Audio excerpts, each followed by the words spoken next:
Good morning, ladies and gentlemen. Welcome back to the show, the RR Show, the best show on the internet. I'm Andy, and today I am taking you on a nice stroll through r/MaliciousCompliance. We got a banger for you today, so buckle up. It's posted by user Breakup2013. Update. Short me $70,000 in violation of our written agreement? Ha! It'll cost you $1.8 million. Background. A year out of school in the early 1990s, I procured a job as a business analyst for a large, family-owned tech company. This business was located in the booming heart of technology at the time and was very profitable. As tech took off over the next decade, the company thrived and remained family-owned. What was a rich family and company became exceedingly wealthy, with a valuation and net worth in the high 9 and low 10 figures.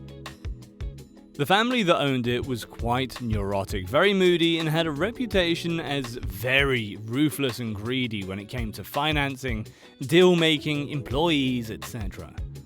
I truly believe this is what held them back from ultimately becoming a household name as a company. As I progressed in the company, I gained more and more face time with the owners. I worked on some projects directly with ownership that really paid off and gained me even greater access to their inner circle. Now, like a lot of people at the time, and particularly those who work in tech, I was heavily invested in tech stocks. I discussed some of my investments and gains with ownership as casual conversation, though investing had nothing to do with my role in the company. That is until one day in late 1999 when the owner came to me and asked me if I would invest some of his personal money. He wanted me to take big risks to see if they would pay off using $1 million of his personal money. I was a little bit hesitant, but still being in my late 20s and wanting to prove myself, I said I would. I asked for a written agreement where they acknowledged this wasn't my role in the company, was a personal matter between the owner and me, and to document my compensation for this side arrangement, which was 20% of all profits. Around this same time, and by working in the industry, I started to notice the weakness associated with a lot of tech companies. They just weren't living up to their hype and stock price, and some seemed like they were starting to run out of money. I had no inside information, just a strong sense of which companies were struggling based on my work in the business. Based on this sense, I started using both my money and the owner's money to short tech companies just after the new year in 2000. For any unfamiliar with shorting, it means if the value of the stock decreases, the value of the investment increases. I had a few long positions, but my overall position was very short. Since the owner wanted to take big risk and big reward, I used his money and obtained leverage or margin from the financial institution where I maintained both his and my trading accounts. The accounts were separate, but both under my name. Again, I documented this and gained consent. Well, both my accounts and his suffered some moderate losses in the first 2 months of 2000, before the bubble began to burst and both accounts, but his in particular, began to skyrocket. Ownership pettiness. In June, the company began to suffer a downturn. We were still profitable, but since we provided tech services and products, we were not immune to weakness in the broader market. I had not informed the owner of my short strategy. He came to me one day and asked how his money was doing, saying he suspected it was way down like the general market. To his surprise, I informed him that while we still had some money tied up in options, puts and shorts, but based on the position I had closed, there was $1.35 million in cash sitting in the account that belonged to him. Again, I still had a bunch of open positions, which if memory serves were worth about $1 million on that date. But the positions I had closed had yielded $1.35 million in cash, which was just sitting in his account, which was in my name. The owner, either through ignorance or lack of attention, said, "Great, $1.35 million. Fantastic work in this down market. Will you please wire it to me?" I responded that I would, but would be taking my 20% of the $350,000 profit, or $70,000, before wiring him the remaining $280,000. I also reminded him I still had open positions that had yet to pay off or close, but I didn't state the amount.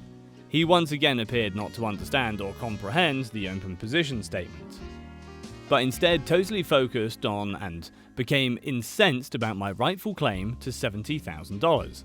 He went on and on about how times were rough, I should be grateful for a job, particularly at my young age, and the entire $350,000 was necessary for him and the company. I knew this wasn't true based on my position within the company.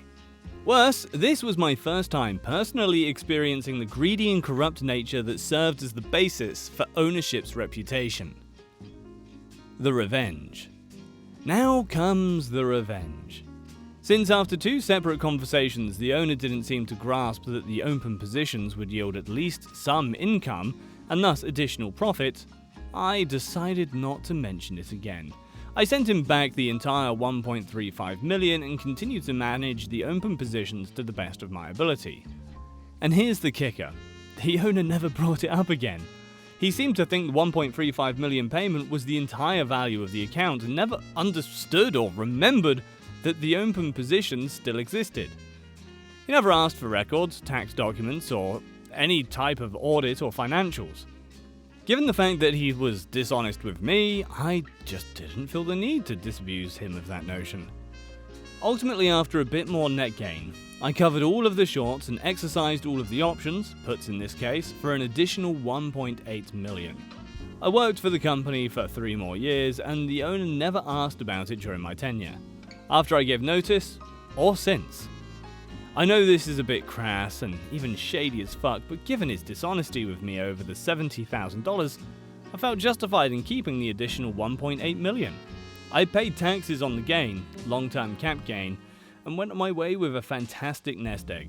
Nobody has asked about it since, and I have only told the story to a few people, and even then, only after the statute of limitations has passed. The final ironic cherry on top of this sundae is that during my remaining 3 years, I gained greater influence with ownership in positions within the company because they considered me loyal for giving the $1.35 million back and not making too much of a stink about the $70,000 profit. Little did they know, I got the better of them. The company eventually folded due to family disputes, but my understanding is that ownership walked away with a very good financial position.